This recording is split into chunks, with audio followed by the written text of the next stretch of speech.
Good afternoon, everyone, and good morning or good evening, depending on where you're joining us from across Canada. Thank you for spending your lunch hour with us today. I am Jigar Kanjani with Supply Chain Canada West, and I'll be your host for what promises to be an incredibly timely and important conversation.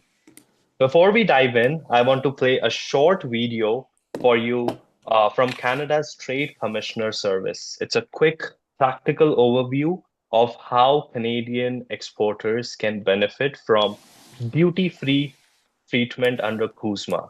And it sets the stage perfectly for everything we are going to cover today. Let's roll the video here. I'm Cynthia Bourassa with the Trade Commissioner Service. Here's what Canadian exporters need to know about benefiting from duty-free treatment under the CUSMA, Canada's free trade agreement with the United States and Mexico. To benefit from tariff saving, your products need to meet the rules of origin and be properly certified before it ships. Do it right, and your U.S. buyer can claim preferential tariff treatment, meaning no duty when your goods arrive. So how do you get there? First, find your product's HS code. That's the Harmonized System Code or Customs Tariff Code. You can look it up using Canada's Tariff Finder or ask a licensed custom broker. Second, check the rules of origin. These rules vary by product, and they determine whether your goods qualify as originating in North America as defined in the CUSMA. Your goods must meet specific requirements based on that code. Check the Rules of Origin chapter in the CUSMA or ask a licensed customs broker for help. Third, you must then complete a certification of origin. No special form is needed. Just add the required information on your invoice and share it with your U.S. importer so they can claim the CUSMA tariff benefits. Not sure what to include? Check out our Understanding CUSMA Compliance page on the Trade Commissioner Service website. Here's a pro tip. Not sure about your product's HS code origin under the CUSMA or marking rules? You can request an advance ruling to get it all clarified before you ship. U.S. Customs and Border Protection has the final say in how your good is treated when it enters the United States. If you have an advance ruling, you will know ahead of time how your product will be treated at the border. Shipping the same product? No need to redo your advance ruling every time. Only update it if your sourcing or production pattern changes. Finally, keep your records, communicate clearly, and double-check your process. To learn more, visit tradecommissioner.gc.ca or call the dedicated phone number for CUSMA compliance at 1-833-760-1167 to speak with an agent. Okay, thank you. Thank you so much for watching that video. Welcome back, everyone. And for those who have just joined us, welcome to CUSMA Review 2026, the $900 billion opportunity. Now, before we jump in, a few quick housekeeping notes to get us started. This session is being recorded, and the recording, along with the slide deck, will be emailed to all the registered participants after the webinar. So don't worry about taking notes frantically. This session qualifies for 2 CPD points for SCMP members in Alberta. These will be added automatically. For members in other provinces, you'll need to log them manually. Please note that you will have to attend more than 50% of the session in order to qualify for the CPD credits. And those would be tracked through the Zoom platform we have here. You are in listen-only mode today for this presentation. For questions, please use the Q&A button at the bottom of the Zoom window. Start sending those in anytime, and we'll address them during our dedicated Q&A segment at the end. I also want to extend a special thank you to our partner for today's session, the Canadian Institute of Traffic and Transportation, that is CITT, for their support in making this webinar possible. And moderating and hosting today's panel discussion and Q&A, also doing the speaker introductions today would be Alan Toh, SCMP, President and CEO of Supply Chain Canada West. Alan brings over a decade of leadership experience from Suncor and TransAlta and is a graduate from Harvard Business School's Leadership Program. He'll be guiding our conversation today, later in the panel and Q&A, as well as doing the speaker introductions. Over to you, Alan. Oh, great. Thanks. Thanks a lot, Jigar. And hello, everyone, and welcome to our webinar today. It's funny, I watched that video. That was the first time I watched that video that you shown there at the beginning, Jigar. And I reflect on that. And to me, that I liken it to, okay, this is the soft warm up to the breadth of content that our speakers are going to be bringing to this session today. So, hey, listen, on behalf of Supply Chain Canada, I want to thank you all for joining us for today's webinar, CUSMA Review 2026, a $900 billion opportunity. It's really fantastic to see so many supply chain professionals from across the country taking their time to engage in what is arguably one of the most consequential trade discussions Canada will be facing in the coming months, I guess, ahead of us, very soon. So we know that CUSMA affects nearly $900 billion in annual trade across North America. And for Canada, it is the backbone of our economic relationship with our two largest trading partners. As we approach the 2026 review, this agreement is no longer just a trade policy issue. It is a supply chain issue. It's a procurement issue. It's a logistics issue. And ultimately, it is a competitive issue for Canadian organizations. Recent development highlighted in today's session, including stricter U.S. custom enforcement, automated rejection of incomplete filings, tighter documentation standards, and evolving interpretation of origin and compliance are already having real and immediate impact on Canadian supply chains. Delay at the border, rejected manifests, destroyed shipments, unexpected duties, and increased inventory risk are no longer just theoretical risks and what people hear and talk about. They are operational realities that supply chain professionals are managing today. And for supply chain professionals in Canada, whether you work in procurement, logistics, transportation, operations, or even trade compliance, CUSMA directly affects supplier pricing, landed costs, service reliability, contract structures, and ultimately risk exposure as well. So understanding how the agreement is evolving, understanding how enforcement is changing, and how organizations must prepare to is so critical in protecting value and maintaining access to North American markets. Today's webinar is designed to help you cut through much of that noise.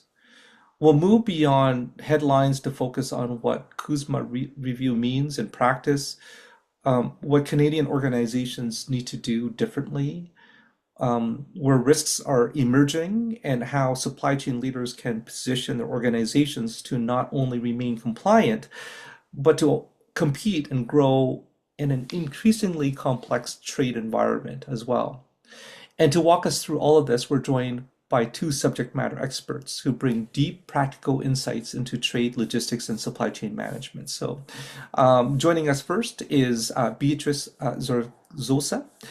She is an instructor at Langara College, one of our accredited post-secondary schools in British Columbia.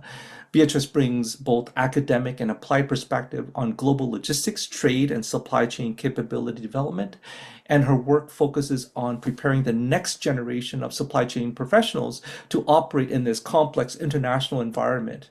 And she'll be providing valuable insights into how organizations can build internal capabilities and readiness in response to evolving trade compliance and requirements. So she'll be talking, and I've got a bunch of questions for her on the back end on that.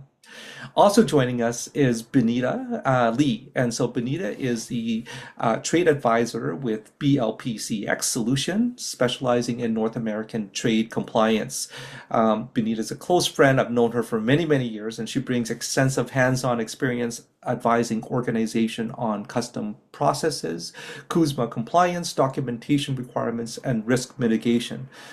She's worked closely with companies navigating cross-border trade complexities and will share practical guidance on what Canadian supply chain and procurement professionals need to know and do as enforcement tightens and the 2026 review approaches. So that's a long-winded introduction. I know that you can't wait to get started. So why don't I pass the presentation first to you, Beatrice, and you can kick us off. Beatrice. Thank you so much for that nice introduction, Alan. All right, so good morning, good afternoon, everyone. So my name is Beatriz Arzosa, and Benito and I will be walking through the CUSMA and trade compliance. So thank you for joining us today.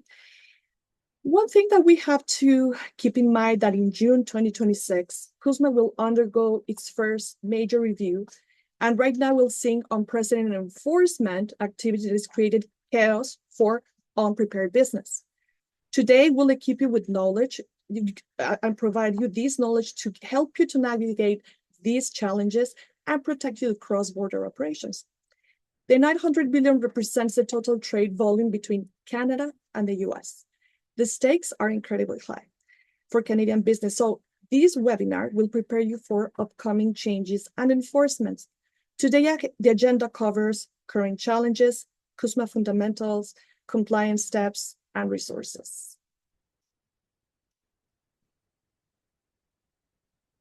Let's take a look. There you go.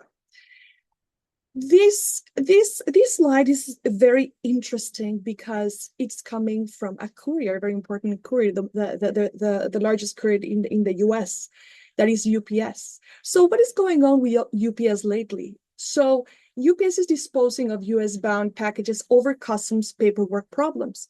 So first we have shifting Trump's tariffs have created nightmare for UPS as thousands of packages from overseas pile up in their hubs while await customs clearance. Second, thousands of US-bound packages issued by UPS are trapped at hubs across the country, unable to clear the maze and new customs required imposed by this new Trump administration.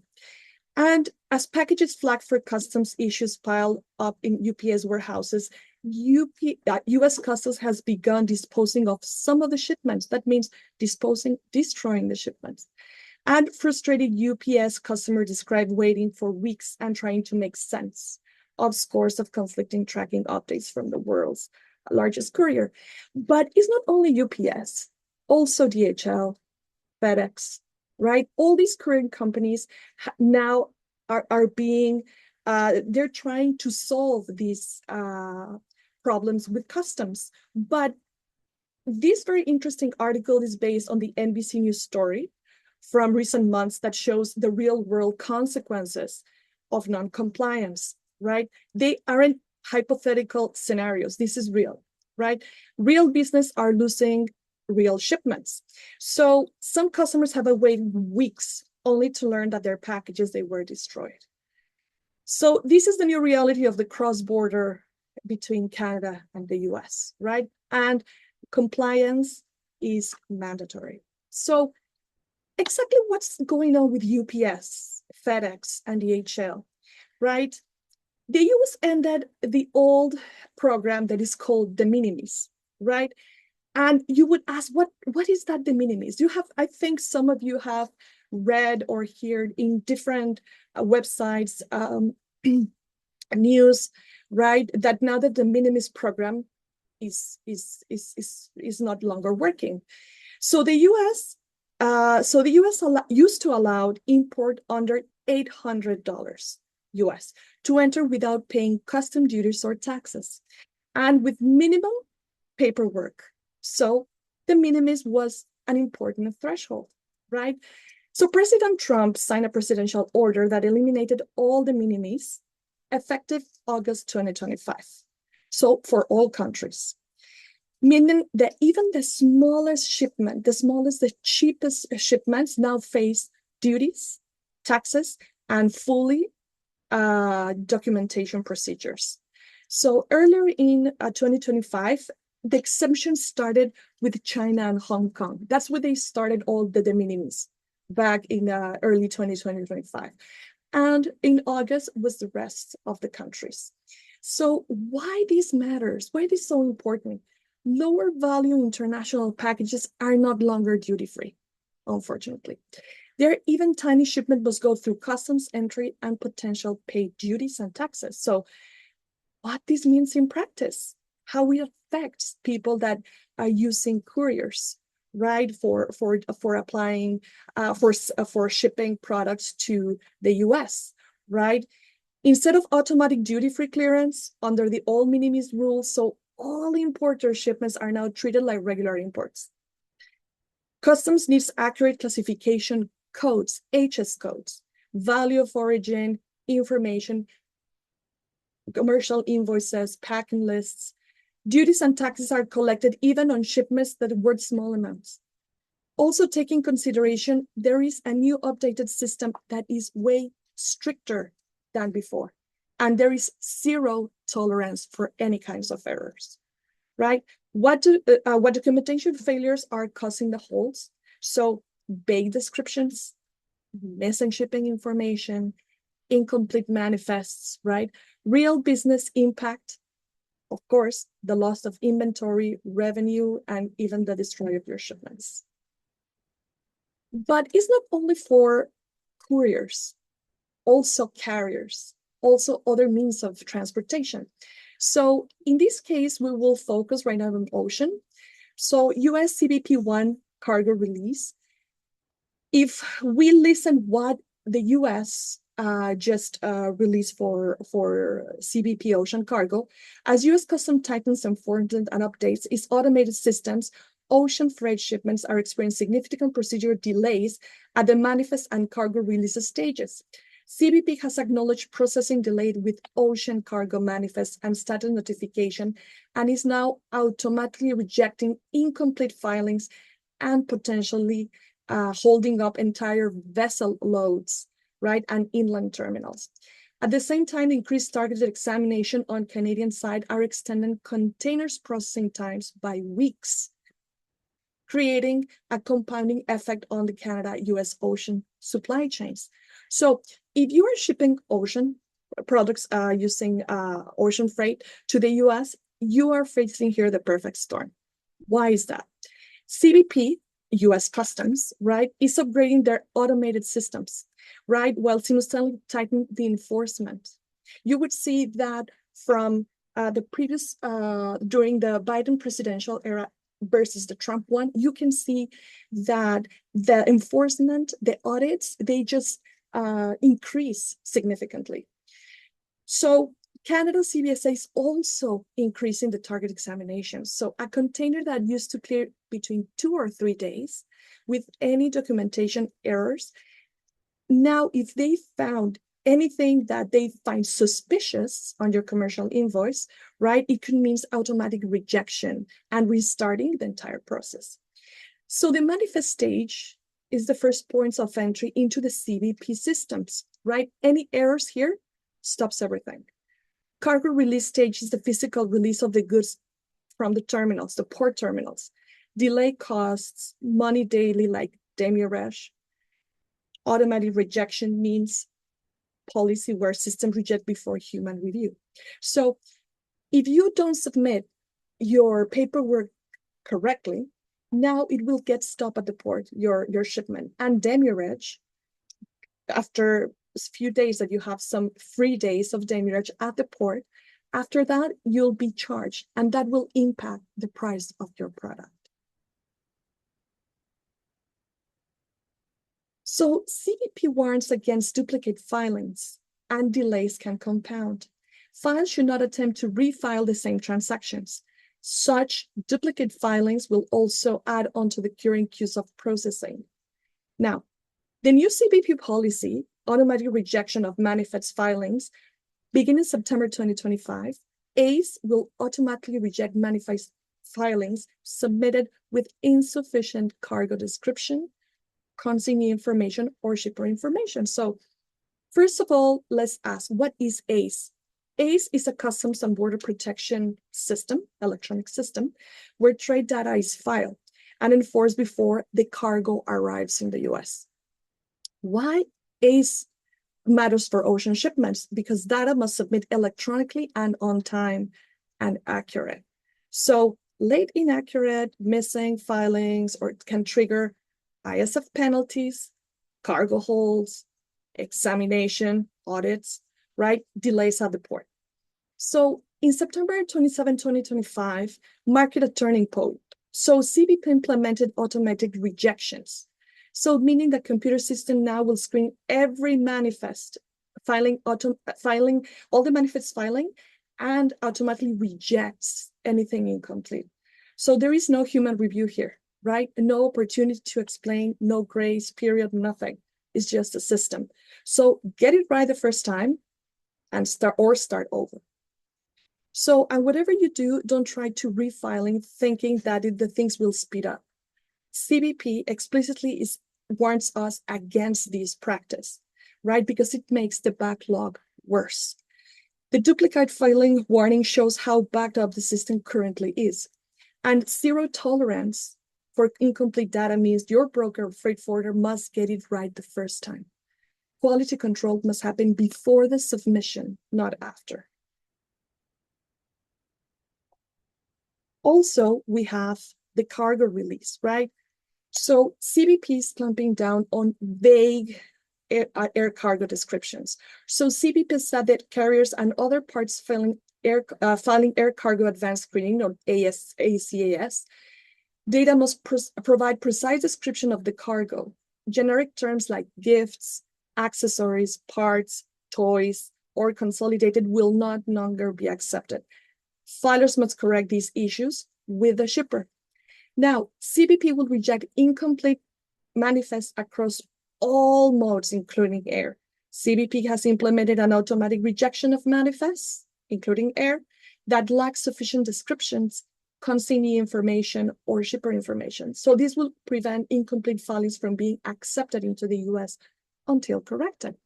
So air cargo shippers, they might avoid these kind of scenarios that they are just submitting vague or incomplete filing. The same as ocean, CBP has its own system, rejection policies across all the modes of transportations. So if you're used to shipping with descriptions like promotional items, accessories, those days are over, right? You need to be more specific, right? Accurate descriptions, accurate names for every single item, right? Your freight forwarder or customs broker will need this information from you. Also, they cannot make it up. Generic terms like gifts, accessories, toys are no longer acceptable. So precise descriptions are the required for every item in this shipment, right? So if you file everything with the correct description, the correct names, you shouldn't have any problem. Now, these are the top 10 documentation errors triggering US customs holds in 2025. So, as we know, vague descriptions like accessories, general goods, or samples. And this is a very important one, inconsistent HS codes used across shipments. I will explain a little bit. Missing or incorrect country of origin, the invoice value does not match the payment of documents, supplier created invoices with missing fields, incorrect USMCA claims, missing fiber contents on apparel, missing material breakdowns, electronics or furniture, outdated invoices, templates from pre-2024 standards. So every single issue can hold a shipment for days. So if I go back and inconsistent HS codes, let me be clear on something. We have HS codes for all the products. So let's say like rubber boots, leather boots, we have to find the one that they are properly to assigned properly to our product.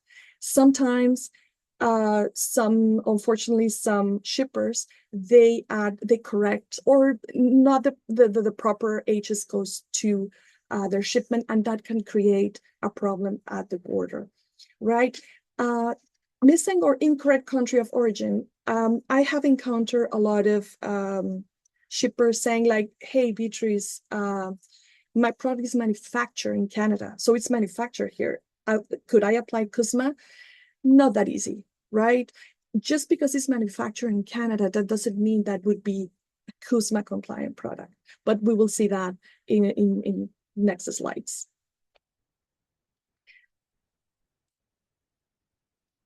So here I have some batch samples, right? So here we have the bake descriptions for you to have a little bit more like what is bake and what would be a good example. So we have accessories, and the good example would be phone cases TPU model X123. For parts, stainless steel bolts, M8, 20 millimeters, grade 304. For samples, instead of saying samples, non-retail apparel samples, cotton t-shirt size medium, large, extra large, consolidated parcel, 12 SKUs listed on the packing list, right, from A to L. So we right now would just review what's the crisis on the cross-border shipping from destroyed packages to automatic rejections. The 9 most common documentation errors, these are the ones, and this is the typical one that it gets everything stopped at the border. I know that this can feel overwhelming, but the good news is that there is clear actionable steps that you can take for avoiding these chaos. Now, preparing for stricter U.S. customs documentation rules, what is the, where did it come from? So the Department of Justice, U.S. Department of Justice and Homeland Security, they intensify the investigations into misclassification, origin, fraud, and undervaluation.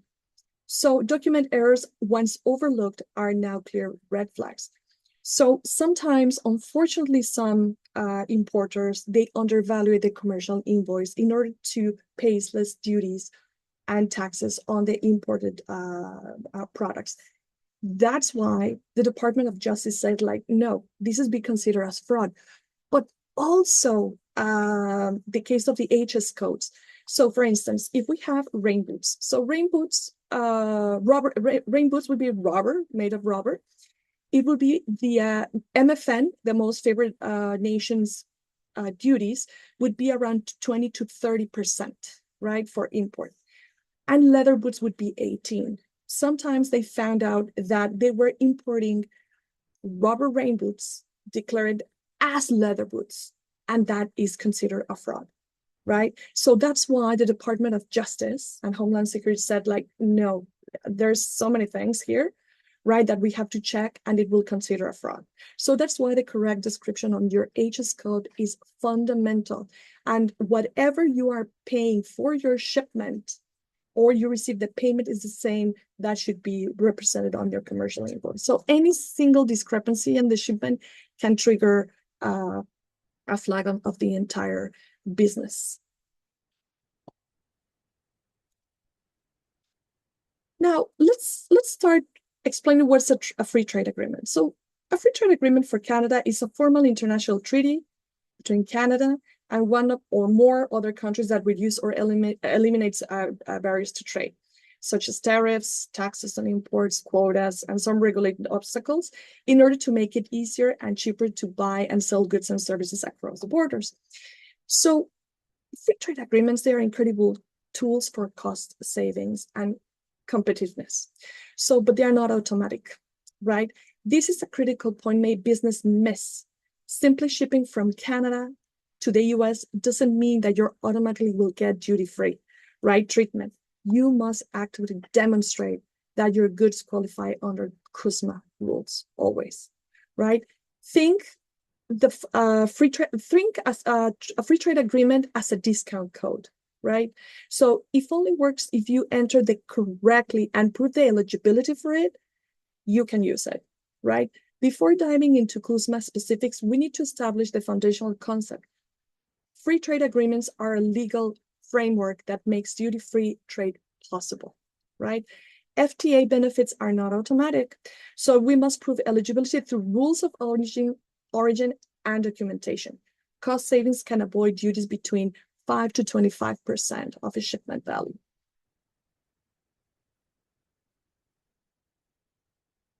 So here we have a chart that shows Canada free trade agreements with other countries. So here we have the CUSMA region, we have with Chile, with Peru, Colombia, Ecuador, Europe, right? So here you can see all those free trade agreements that we have, and the most important ones is CUSMA, Mexico, US, and Canada free trade agreements. So, and why Canada has these free trade agreements is to eliminate duties and tariffs on the goods that they're being traded between them. So the benefit of the goods must meet the rules of origin, all of them, right? And they have their own rules of origin for each free trade agreement. And they're supported by a proper origin documentation on the import-export side. So now we understand the free trade agreements and why they matter.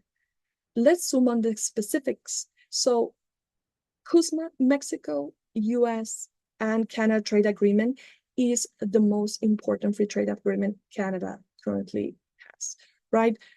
So what is CUSMA? CUSMA is what it used to be, or is it called NAFTA 2.0, right? And introduced significant changes. So understanding these fundamentals will make compliance steps clear, right? Everything we will discuss next in the next slides would impact directly to your product. So what is CUSMA? So CUSMA is a free trade agreement between Canada, Mexico, and it replaced the NAFTA in 2020. What is the benefits? Provides preferential duty-free treatment on the most trade between Canada and the US. So there is a lot of updates. So the CUSMA, they have updates for the 21st century. That's why we replaced NAFTA. So for Canadian exporters, the most important thing to understand is that CUSMA provides duty-free access to the world's largest economy, being the US, right? But not only if you can prove if your goods qualify, right? You have these great trade agreements, but first you have to make sure that you qualify, that product qualified. With the 2026 review approaching, we're seeing an increase in enforcement activity. So it would be more enforcement, more rejections, more audits. That's why you need to prepare your documents as they want, as with all the details as possible, right? Custom agents want to establish strong compliance patterns before agreements comes under scrutiny. That's why holds and rejections are spiking. And this is the new baselines for enforcement. So key changes for NAFTA include stricter auto manufacturing rules of origin, let's say like for automotive industry, like 75% of the North American content, labor value content requirements, and sunset clause that for a CUSMA that will be reviewed every 6 years. And what are the CUSMA highlights? So we have very important highlights here. So these are the 3 main highlights. Only 38% of Canada-US trade was CUSMA certified in 2024, leaving $560 billion in missed opportunity on duty savings. Second, 3.6 in goods and services across the Canada-US border every single day under CUSMA. And CUSMA joint review begins in June, July. 2026 decisions made now will impact your business for the next 16 years. So these highlights show the opportunity and the responsibility of the 3 countries that covers CUSMA. But the opportunity is massive, right? We're talking about potential duty savings, 5, 10, or 25% of your shipment values. So for a company that's shipping, let's say like around 10 million worth of goods annually, properly custom compliance could save millions per year. But there is a catch. You must prove the qualification, the burden of proof of the exporter, the burden of proof of the product, and will be falling on the exporter and the importer.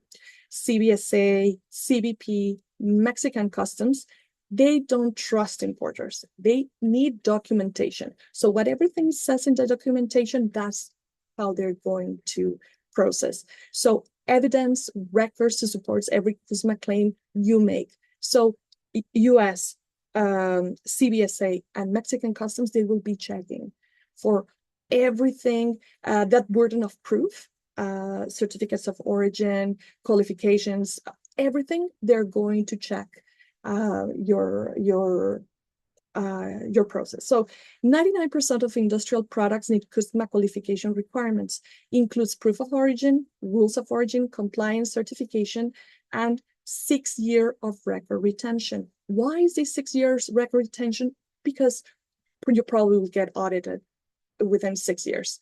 So with experience with me importing and CBSA, I could have phone calls, right, from CBSA that they want to audit certain specific shipment, the finances, how we just send the payment overseas with the, with the supporting documents, with contracts, purchase orders, commercial invoices, everything, bank transactions. So that's why you will keep them for 6 years.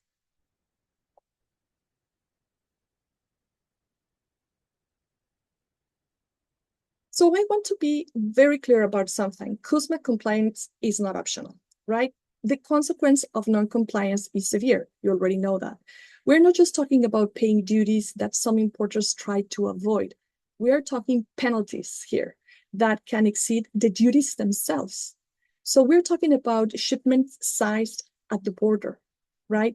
In extreme cases, we're talking about criminal liability under the Title 50 of the US codes, in Canada, Canada Customs Act, and in Mexico, the Mexican Customs Act law. So this is a serious business. But here is the thing. Compliance also created a massive competitive advantage.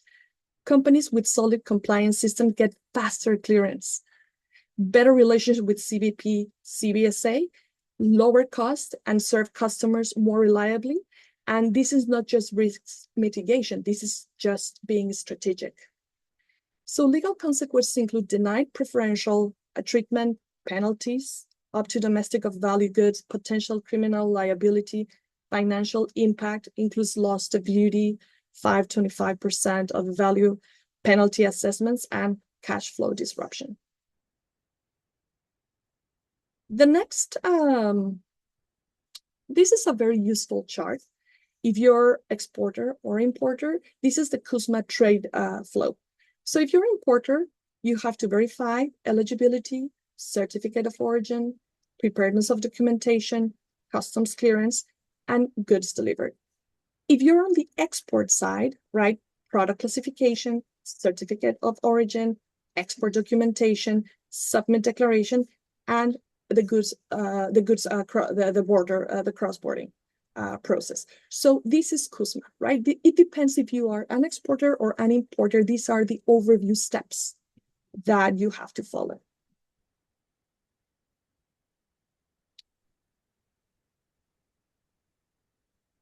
So my pleasure to introduce Benita. So she will start the roadmap on CUSMA compliance. Thank you very much.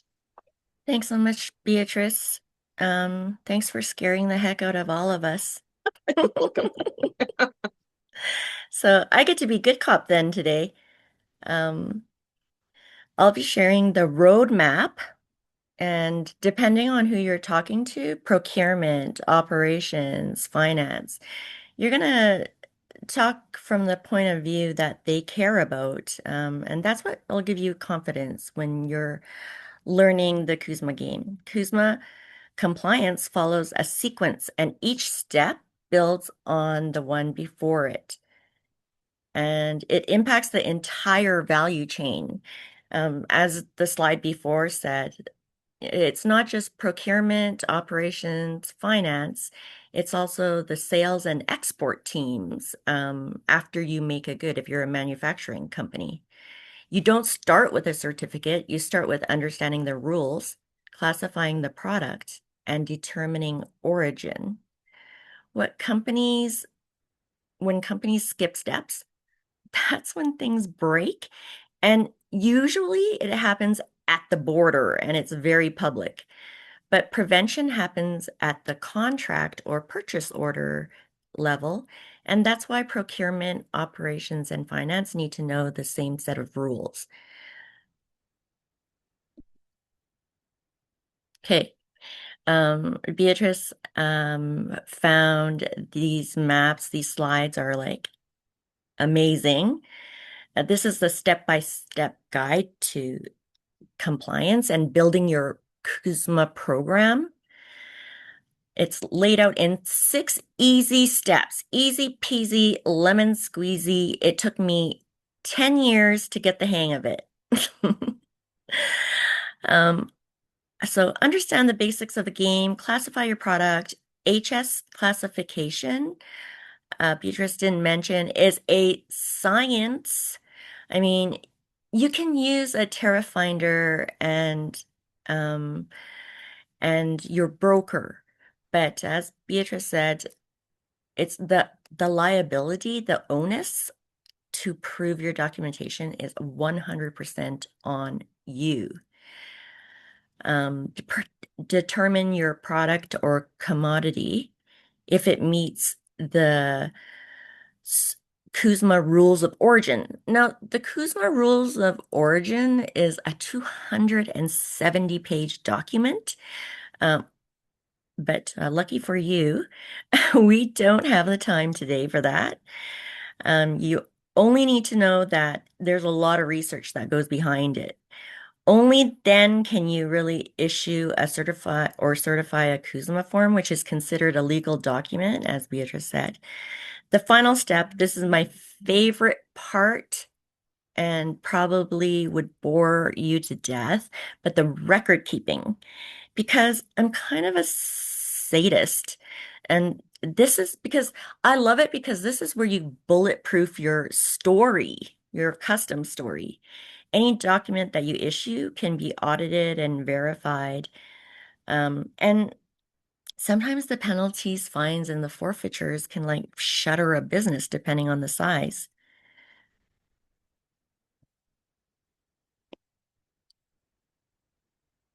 Okay, this one's foundational. So the first step is understanding the basics.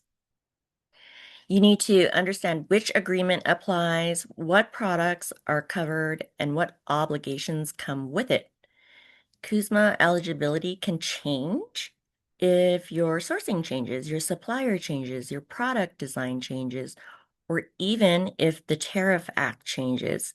So the HS codes don't stay the same year by year by year. You have to do a self-audit and check the updates at least on an annual basis. Some people do it on a quarterly basis, and the schedule can be revised anytime. So an HS code that was valid in 2019 may have expired in 2026, and you don't know until you check the regs. So this isn't like a set it and forget it exercise. It's ongoing. Okay. So as I said, classification isn't science, and it's the most critical step. And the first thing you learn when you become a trade professional. Some people think it's boring and frustrating and nonsensical because it can be. But I'll tell you that classifying entire product or inventory databases is like a whole project, and it can take years, and it's the most likened to data storytelling that only a few people that I've ever met have like really mastered it. And just when you think you have it right, things can change. Everyone's heard of a Trump tariff. Like it can change overnight. Every product has a universal code, like Beatrice said, and then when you bring it to the 6 digits, it's universal, and up to the 10 digits determines everything, including a country's trade surplus or their deficit with another country. This is like that foundational building block, that one piece of data that makes all of those stats and the economists' reports make sense. If the HS code is wrong, everything downstream is wrong. Classification is not a guess, And you as the importer are liable, not your broker, not UPS, not FedEx. That's why when they're trying to get your good to you, they'll sometimes call you and say your good is stuck at customs and have you sign a power of attorney. And in that way, you're signing away your opportunity and you're taking on the risk.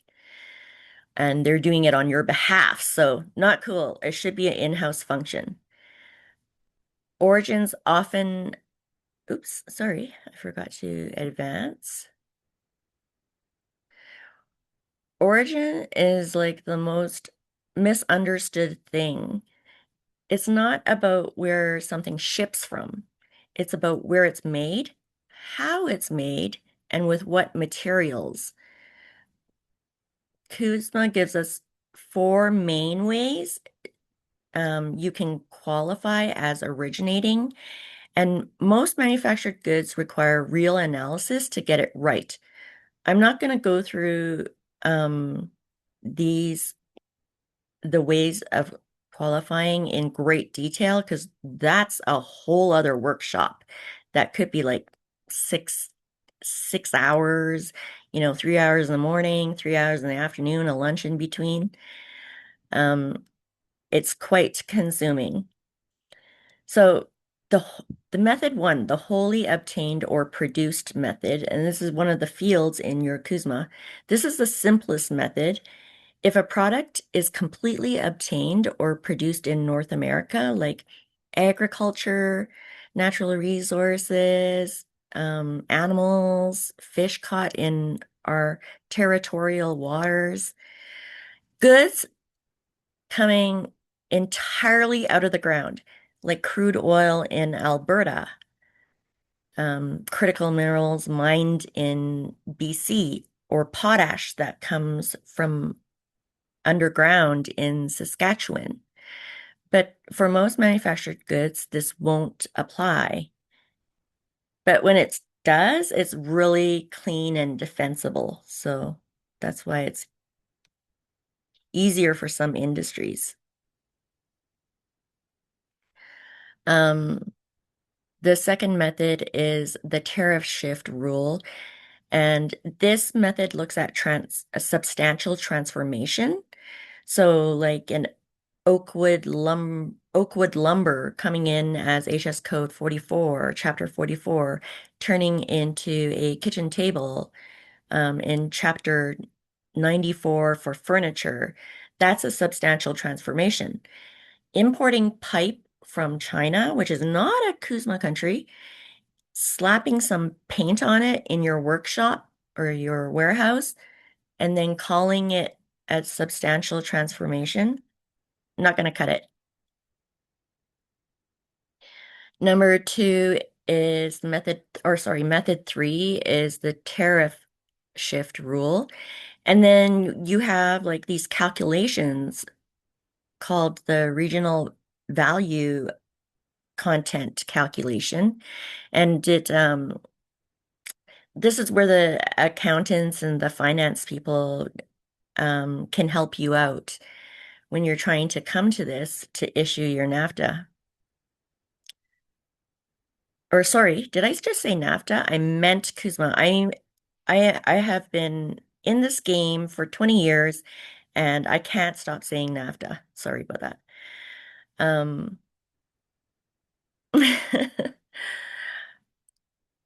We'll wait for the questions on the very last slide, which is like, I'm going to just speed through this so that we can get to the conversation.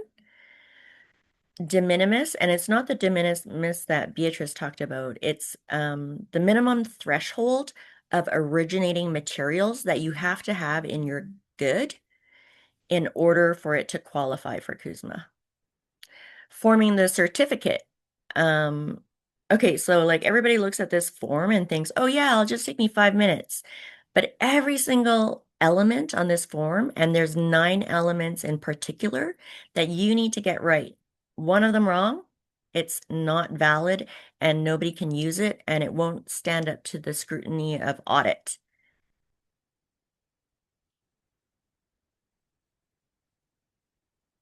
And I'm just going to speed up here because in the interest of time, I know I wanted to leave some time for us to chat, and I saw that there was a question already. So these are just like the responsibilities. The exporter provides the certification with the shipping documents. The importer of record claims the discount by virtue of having that certificate on hand. Customs authorities can request documentation, or in a customs audit, it's called, and it's for a free trade agreement, it's called a verification. In Canada, it's like an RCMP officer. In the US, it's like a CBP officer coming from the Department of Homeland Security carrying guns to a customs audit. So big differences here. And Beatrice already mentioned keeping your records for 6 years because that's how long you can be audited for. If there's a merger or acquisition, it makes it much more complicated, and I've seen that. And everything matters, like what counts, what is subject to audit, your purchase order, your reference, um, bills of materials, bombs. I love saying that, and not getting arrested. Uh, Packing list, everything that you have should go into a digital folder, a file folder, or into your software, your custom software. And what matters, of course, is audit. It's just like in finance. Okay, the good part and the discussion. Let's talk about the solutions. Number one is training and awareness that I'm hoping like Alan and Beatrice can come on here and we can kind of like talk about it. The takeaway here is simple. CUSMA compliance isn't just about avoiding penalties, it's about controlling cost, reducing disruption, and protecting your business. Let's talk about some of these solutions. Oh gosh, So, there's so much there. yeah, I know we don't have to cover all of them, but Um, the audience will have these takeaways to go. yeah. I think some of the solutions might be surfaced through some of the questions that we're getting from the audience. Perfect. So why don't we hit some of those questions, and Olubunmi has provided us an abundance of questions there too. So not we're not promising that we can go through all these questions, but maybe why don't we start with the first question by Vanessa? Would any penalties for non-compliance be placed solely on the company doing the importing, not on the individual employee of the company? Is her question. Do you want to answer, Benita, or I'll answer it? Okay, you go first. Okay, no, would be the company. The company would be the importer of record, That's right? right. The importer of record. Yep. Perfect. That would be the one. Yep. That's a that is It's a not, nice, easy black and white yep. one. It's not your Because broker. yeah, It's not the not your freight broker. forwarder. And that's the thing and that's an excellent point, Benita, because sometimes some customers, they think that a freight forwarder would be the one actually responsible, or the broker, Yeah. and we are not, right? We just help, and we are the face. We're representing a customer, right? But the law is very clear: is the importer of record is the one that is liable. Yep. And then about that part about like, does the particular employee, is that the one that gets in trouble? Like, no. And in fact, it's different in the US and in Canada. In Canada, they have whistleblower rules and laws. So you could, and nobody would do this because it's career limiting, but you can tattletale on your company and then get a fee. That's not the case in Canada. Oh wow. Jeez. Why don't I bring up another question here, which requires you to do a bit of crystal balling here. So the question is for general contractors relying on multi-year supply agreements, what should buyers be doing now, contractually or operationally, to avoid being caught flat-footed by potential CUSMA changes in 2026? And you can sort of take that question and break it down to multiple questions, actually. Yeah. But who wants to tackle that question first? You, Ellen, or me? Or me? Okay. Okay. So first of all, with the new CUSMA, there's a lot of political uncertainty, right? So we don't know, right, what President Trump would sign, what he would like to renegotiate. So in terms of political, it's a little bit like the gray zone. We don't know exactly where he wants to take these CUSMA negotiations. And one of the things that I always said to my students and when I'm in the industry I'm working is training. Training in this industry, customs, shipping, is all the time. Things change, legislation change. So always you have to be up to date. Otherwise, you will be caught into an issue with customs. Yeah, absolutely. Benita, anything else to add to that?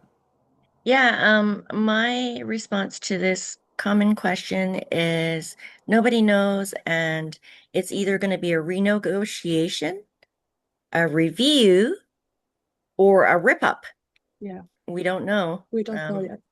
Yeah. Trump has said It, he would like to rip it up. It's And interesting. We had the conversation at NASCO with our U.S. and Mexican partners together, and we're looking forward. It's like, okay, what's going to happen? And the individual from the U.S. basically said, well, there's really no benefits to the U.S. in the current agreement, and if anything, they would use CUSMA as a means to sort of get to other concessions.